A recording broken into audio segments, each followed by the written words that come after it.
You weren't supposed to win.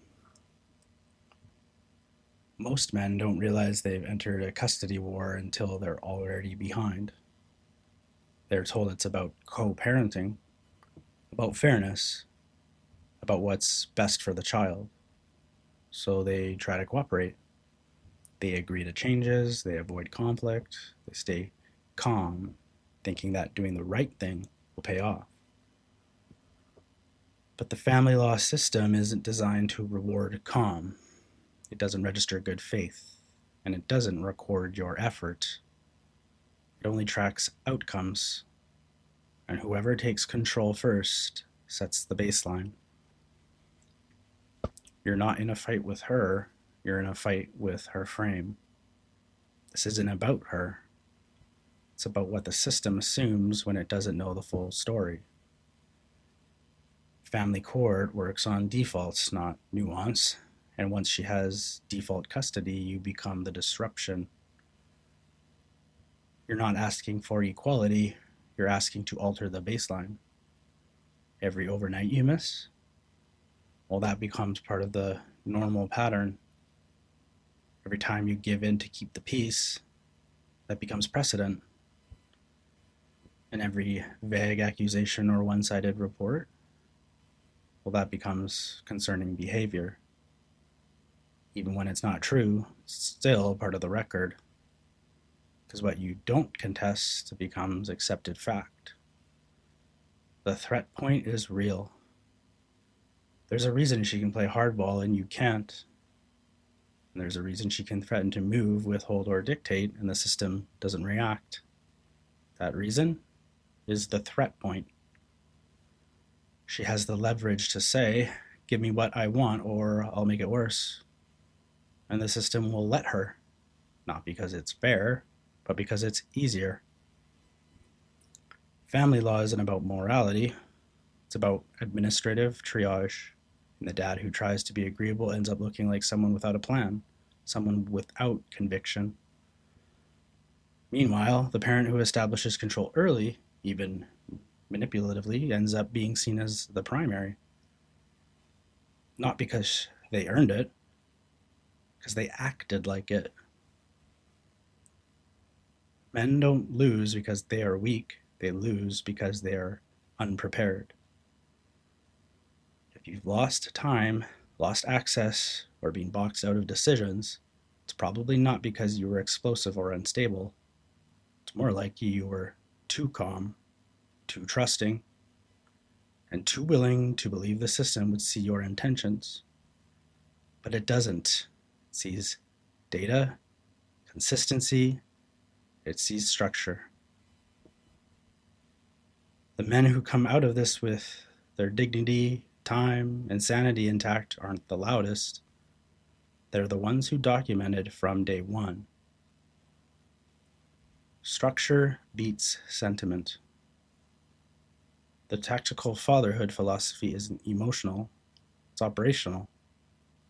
We don't deal in feelings. We deal in facts, systems, and repeatable processes. Because when your life blows up, the only thing that matters is what you can rebuild with intention.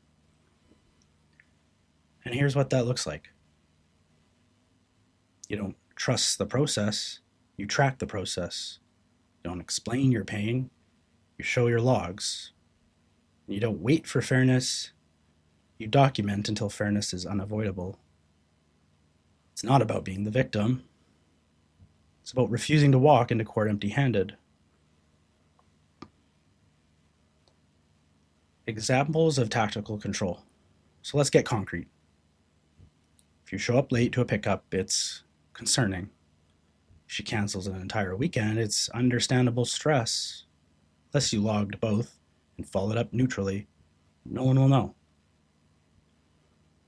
If you complain about support payments, you look combative. If you present an itemized spreadsheet showing you've covered 70% of the kids' expenses on top of your own obligations, well, now you're credible. If she accuses you of being unavailable, but your calendar shows every exchange, every response, every rescheduled visit, her narrative weakens. This is what preparation looks like. Not revenge, not counterattacks, Just cold, clean data, stored and structured in a way that courts understand. This system was built without you in mind. That's not a conspiracy, it's just history. The infrastructure of family law evolved around assumptions. Mothers are caregivers, fathers are financial providers, and that conflict should be de escalated through compromise, even if one party is weaponizing it. If you think staying out of conflict earns you neutrality, you're missing the point entirely. Neutrality is not the default. Fatherhood is not the baseline. You're assumed optional until proven essential. You need a system tighter than the chaos.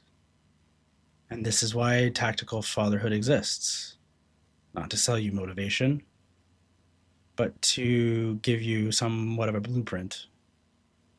Because when your legal footing, your mental clarity, and your finances are all under attack, you can't afford to wing it.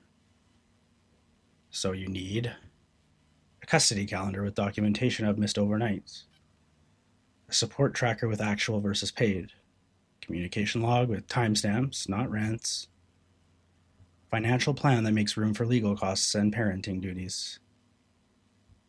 And that's where the budget reset tool comes in. Not because a spreadsheet solves everything, because it's your first act of order, your first act of quiet defiance against a system that profits from your disarray. If you want that free budget tool, you can check out my website at tacticalfatherhood.net. I still use it to this day, and there's a free scaled down version at that website you can download yourself for free. Calm isn't enough. Clarity is. You can stay calm and still lose.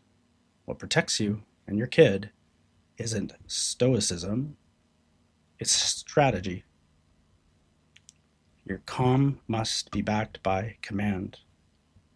Your restraint must be backed by receipts. And this is how men win in family court. Not with volume, not with rage, with quiet, consistent, boring structure every day. So here's the shift. You stop reacting, you start recording. Stop explaining, you start documenting,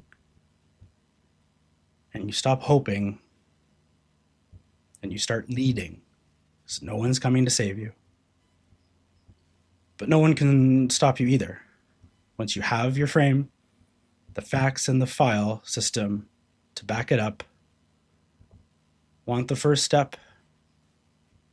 Download the free budget tool. Track supports, track expenses, support payments, track your time. Build the habit of clarity, not because you're petty, but because you're done being unprepared.